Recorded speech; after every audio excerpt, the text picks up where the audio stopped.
Coeur people have always been here. The tribe has always approached us as we're going to be a good neighbor. That's where the success is, as you look on the faces of our children and our grandchildren.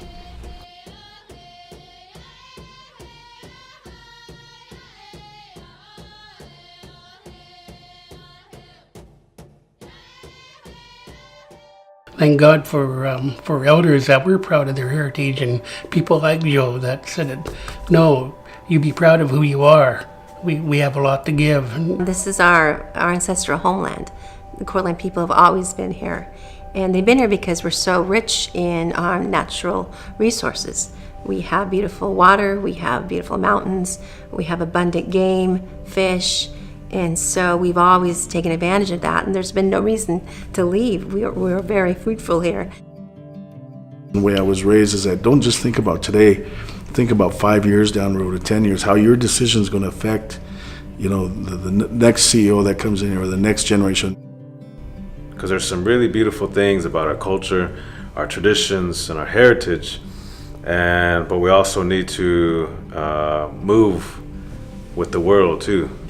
So we need to have smart individuals to come back and to stay who we are, but keep moving forward in this modern world.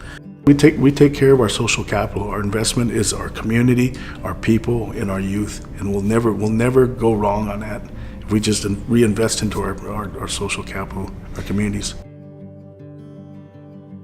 We've got a business philosophy, welcome home, which is to me is really echoes of our ancestors. Someone comes into your home, what do you give them? You give them laughter, food, drink, bed, just kind of like the best you got, and that kind of flows in our business culture. One of the top priorities of the tribe is employment, and not only employing the tribal membership, but everyone in the community, and building that community.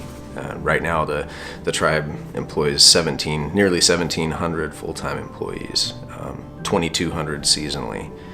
And gaming has provided us many things. It's an effective tool as far as providing jobs.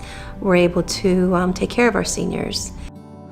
I measure the success of our operation of our tribe on the faces of our children and our grandchildren, our people, and make sure that they're working, make sure they got good health care, make sure that the gaming operations is funneling money down to the tribe for public safety, infrastructure, housing.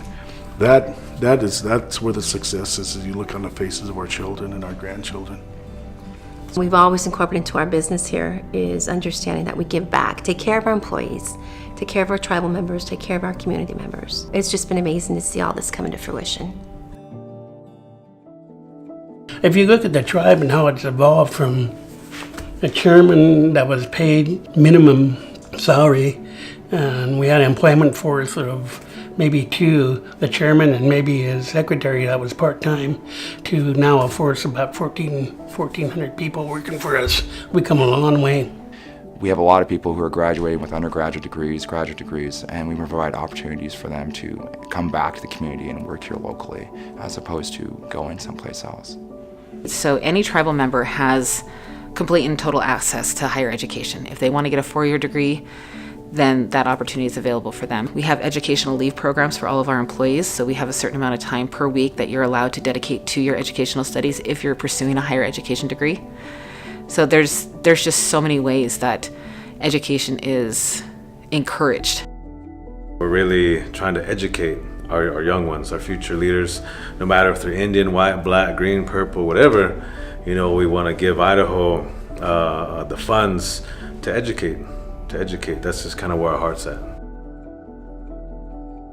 We looked around at our community and we decided, hey, people in Tensed, people living in Plummer, people living in Worley, they're all in the same boat that we are. They don't have adequate Medicare. They don't have good quality doctors. Let's talk to them. So we met with the city of Plummer and enticed them to join with us. And it was the first time in the United States that a tribe in the city got together to do anything of that magnitude.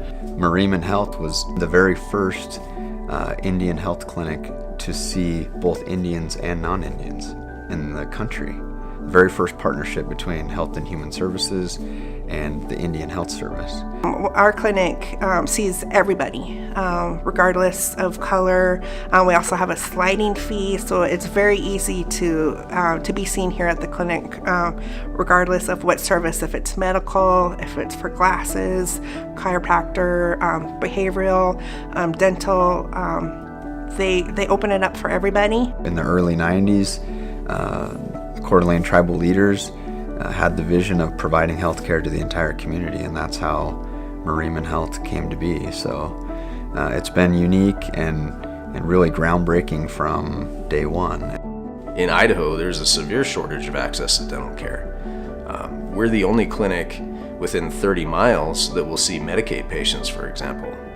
And because of that, we have a challenge in meeting all of that need. And one of the programs that we've come across lately that's really interesting is called dental therapy. And it's a mid-level dental provider, someone who's not as trained as a dentist, but is trained to perform a limited number of procedures. The most common procedures that people might need in a dental clinic, such as exams, fillings, and extractions.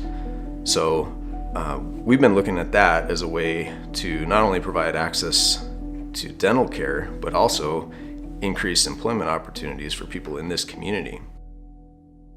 From adopting non-Indian families, white families that were struggling farmers back in the Great Depression, into the tribe so that they could have food and have some of the distributions that were coming to tribal members, to allowing bluegrass farmers to continue to burn because they knew that was the key to their livelihood, all non-Indian farmers.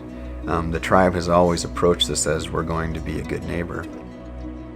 We want clean water. We want to take care of our land. We want to preserve our language. We want to take care of our seniors, take care of our youth.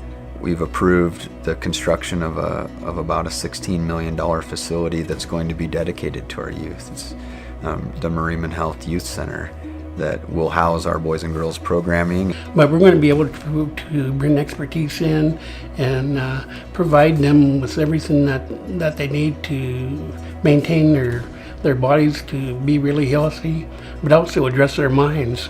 We can go in there and teach our culture, teach our traditions, teach sportsmanship, teach them how it is to be a good citizen. I really look forward to that, and I'm looking forward to that, taking that first spadeful of dirt and saying, here it is, people. We want to be able to live in a harmonious way.